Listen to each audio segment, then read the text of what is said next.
Esse é o Ancapsu e nós vamos falar agora de mais uma tentativa do governo Lula de recriar o imposto sindical. Meu amigo, eu vou falar um negócio, vão ser 4 anos o Lula tentando emplacar essa parada, não vai ser fácil esse tipo de coisa, ele vai continuar insistindo porque ele quer a arma de ter dinheiro nos sindicatos para fazer manifestação. O Lula não tem gente para ir na rua.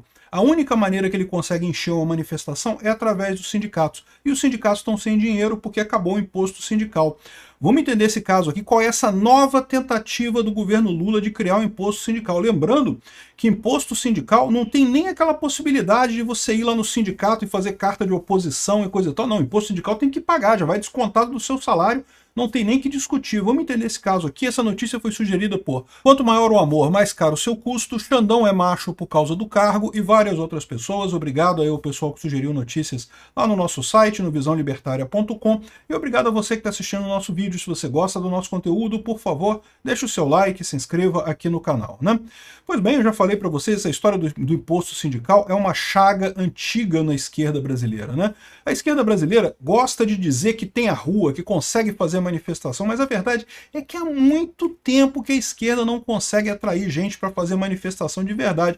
Faz manifestaçãozinha, greve de professores, né, que aí os professores levam os alunos de idiota útil lá para as manifestações, isso eles conseguem, mas fora isso, manifestação grande eles não conseguem mais. As últimas que eles fizeram, eles tentaram o esquema de levar a galera dos sindicatos. É como eles sabem funcionar. A esquerda ela é intrinsecamente hierárquica, né? Então eles dão as ordens lá do PT para as centrais sindicais, a CUT, a CGT, não sei mais quem. As centrais sindicais dão a ordem para o sindicato, o pessoal paga pão com mortadela para a galera e junta um monte de gente para fazer a manifestação pro Lula. Nem é tanta gente assim, mas dá pelo menos uma sensação de que tem povo do lado do Lula, né? E qual que é o problema do Lula? O problema do Lula é que os sindicatos no Brasil estão sem dinheiro. E estão sem dinheiro porque não servem à sociedade, não servem aos empregados. O sindicato, eu sou a favor de sindicato, eu acho que sindicato é direito dos trabalhadores se reunirem em sindicatos e pleitearem melhorias às condições de trabalho e negociarem com o patrão em igualdade, porque senão o patrão tem um poder maior sobre o empregado, né? Então o sindicato tem que ser voluntário, tem que ser uma coisa que gere valor para o trabalhador a ponto dele falar, pô, vale a pena eu pagar a contribuição sindical. É isso que aconteceu. Isso que foi decidido, inclusive, no Congresso em 2017. Acabou com o imposto sindical, que era um resquício terrível da era Vargas, né? O Getúlio Vargas inventou essa lorota de sindicalismo, que, diga-se de passagem, é a espinha dorsal do fascismo, era o sindicalismo, nessa coisa de você ter sindicatos fortes e coisa e tal, para proteger os trabalhadores e coisa e tal, essa visão meio deturpada de que é uma briga entre classes e coisa e tal, coisa que vem desde lá do socialismo, desde lá do fascismo, né? Enfim, acabou o imposto sindical em 2017. Aí, durante um tempo, estava tudo beleza. Até que quando o Lula ganhou a eleição, ele pediu pro Gilmar Mendes, foi uma exigência ao Gilmar Mendes. É muito engraçado isso, né? Como é que virou realmente um governo conjunto do PT e do STF. A gente não está vivendo um governo só do PT com o STF independente. Não, o STF está governando o país junto com o Lula. É uma coisa impressionante, cara, uma coisa que não dá para entender isso. Ou seja, a vontade popular está sendo ignorada, a república está sendo ignorada, a democracia nossa está sendo ignorada com essa parceria do executivo com o judiciário. Mas enfim, quando o Lula entrou no governo, ele pediu a volta do imposto sindical. E o Gilmar Mendes já tinha votado contra a contribuição sindical. Contribuição sindical é outra coisa, é diferente do imposto sindical. O que é contribuição sindical?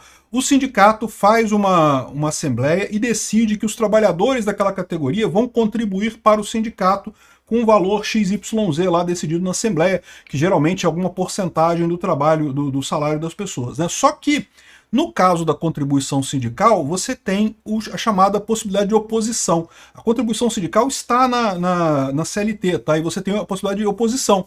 É o que está acontecendo agora. Aí o Gilmar Mendes, que já tinha votado pela inconstitucionalidade da contribuição sindical, porque, de novo, não tem lógica. Se você não está no sindicato, se você não faz parte do sindicato, como é que você vai ser afetado por uma decisão do sindicato? Ou seja, em qualquer lugar do mundo, os empregados podem ser sindicalizados ou não. Os empregados decidem se vão ser sindicalizados ou não. Se você não quiser, você não faz parte de sindicato nenhum. Você não tem que pagar a mensalidade sindical, mas aí também você não vai ser ajudado pelas decisões do sindicato.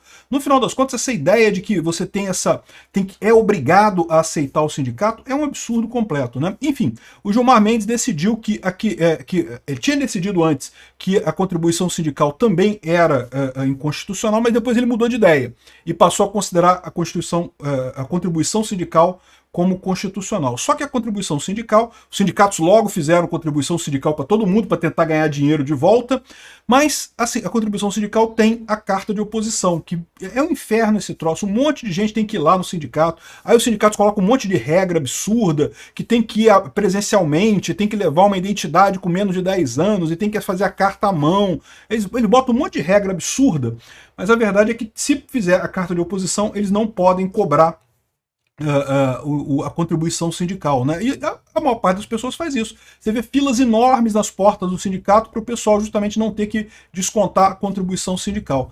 Aí o que está acontecendo é isso, essa medida que eles achavam que iria resolver o problema dos sindicatos, não resolveu, porque o trabalhador não vê mais vantagem em sindicato. O sindicato brasileiro, se o sindicato brasileiro realmente desse algum ganho, ajudasse o trabalhador, é lógico que o pessoal ia querer ajudar, ia querer contribuir. É que o pessoal não vê isso. O sindicato brasileiro virou um monte de pelego que não faz porcaria nenhuma, né?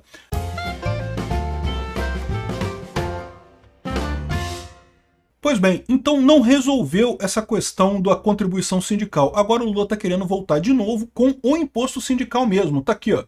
O que aconteceu? Para evitar desgastes públicos, ao invés do Lula pedir um projeto de lei para isso, vai ser destacado um deputado, Luiz Gastão, do PSD do Ceará. Olha a parceria do Lula com o PSD, hein? Esse deputado o Ceará vai apresentar essa proposta de novo imposto sindical, que seria, de novo, a volta do imposto sindical. É um dia de trabalho do trabalhador obrigatório. Aí esse não tem carta de oposição, não tem nada. Você não tem como voltar atrás. O sindicato vai ganhar esse dinheiro, não interessa o que você faça. E é uma boa grana. O sindicato ganha dinheiro pra caralho, meu amigo. Se isso aqui passar no Congresso, o sindicato vai voltar a ser rico, os sindicalistas vão voltar a comprar carro zero. Cara, tinha líder de sindicato aqui no Rio de Janeiro que ganhava 35, 40 mil reais por mês sem fazer porra nenhuma, fazendo nada, bolota, sem fazer porra nenhuma, sem melhorar em nada a vida do trabalhador. Só por ter o cargo lá, o trabalhador é obrigado a pagar esse imposto e ia pro sindicato e olha que beleza, né? Ferrava com a vida de todo mundo a troco desse monte de pelego lá, que no final das contas isso acabava sendo usado apenas politicamente para ajudar o Lula, para fazer volume nas manifestações, né? Enfim, a proposta é essa. Luiz Gastão é o nome do deputado do PSD do Ceará que iria apresentar essa proposta. Já teve reação dos parlamentares, tá? O pessoal da oposição já reclamou, já falou que não pode passar isso e não sei o que lá, e que vão dar um jeito. O Podemos do Paraná lembra que a volta do tributo tem como objetivo abastecer o caixa de sindicatos. Não vamos radicalizar, não vamos deixar esse projeto passar no Congresso Nacional de jeito nenhum. Mas então, se esse projeto não vai passar, o que adianta o Lula apresentar esse troço, né? O que o Lula pretende com isso daí? Bom, o que o Lula pretende com isso daqui é aquilo que a gente já viu, né? É o balcão de negócios. O Lula, ele quer voltar a acabar com o sigilo das emendas parlamentares. Por algum motivo, o pessoal botou na cabeça que sigilo de emenda parlamentar é uma coisa ruim, que orçamento secreto, não sei, sendo que é uma coisa positiva. Por quê? Porque o que acontecia antes era muito pior. Quando você tem as emendas parlamentares abertas, o governo compra deputado, porque ele só aprova as emendas de deputado que votou a favor dele. Sempre foi assim que o Lula governou no primeiro governo. No governo Lula 1 e Lula 2, foi assim que ele governou. Na verdade, Lula 1 foi pior ainda, né? Foi com um mensalão. Ele dava dinheiro, dava mesada para os deputados. No Lula 2 já não tinha mais o mensalão, mas aí ele fazia dessa forma. Os deputados que votassem com ele aprovava as emendas dos deputados, pagava as emendas dos deputados. Agora, o que acontece? Com o orçamento secreto, você não tem a informação de que deputado que fez aquela emenda. Aí o Lula não pode fazer mais isso, ele não tem mais como recompensar os deputados que votam com ele. Só que eles estão brigando agora com o Flávio Dino, tem uma briga aí do PT com o Flávio Dino para acabar de vez com o sigilo de emendas. Isso é um absurdo, porque isso é uma coisa positiva. Sigilo de emenda é uma coisa positiva. Veja, sigilo de emenda não quer dizer que o dinheiro vai ser jogado sem ninguém saber de onde é que vai o dinheiro, para onde é que vai o dinheiro. Não, tudo isso é fiscalizado. O sigilo da emenda é apenas não saber qual deputado está patrocinando aquela emenda, qual deputado que cobrou aquele dinheiro. E o que acontece nesses casos é isso, o PT quer acabar até com isso. Para quê? Para ele saber quem é o deputado que está por trás daquela emenda, e daí, quando ele for aprovar o dinheiro da emenda lá, em tese ele é obrigado a aprovar, mas você sabe como é que funcionam essas coisas, né? Ah, não, eu sou obrigado a aprovar aqui, mas deixa para o fim da fila da aprovação aqui, vou aprovar esse ano ainda, lá para o final, ou seja, o cara enrola para não pagar aquela emenda que foi aprovada no Congresso, sabendo que é de um deputado que não votou com o governo. O governo Lula está crente que vai conseguir, com o Flávio Dino, acabar totalmente com o sigilo das emendas. De novo, está tendo uma campanha muito forte. Continua a Rede Globo falando, não, porque o sigilo das emendas é um absurdo, e não sei o que lá, e não pode ter sigilo, sendo que o sigilo é fundamental, justamente para o Lula não comprar os deputados, né? O que ele está esperando aqui é isso, que o Lula consiga de novo comprar os deputados e com isso aprovar esse imposto sindical. Eu acho que não passa, tá? Mas fica de alerta por isso daí. O risco existe. Querer aprovar, o Lula quer. Obrigado por assistir o vídeo até o final. Além de curtir, compartilhar e se inscrever no canal, considere se tornar patrocinador com valores a partir de R$ 1,99. Clique no botão Seja Membro abaixo para saber as condições e vantagens de patrocinar o canal. Mais informações sobre o nosso projeto, visite nossos sites indicados na tela.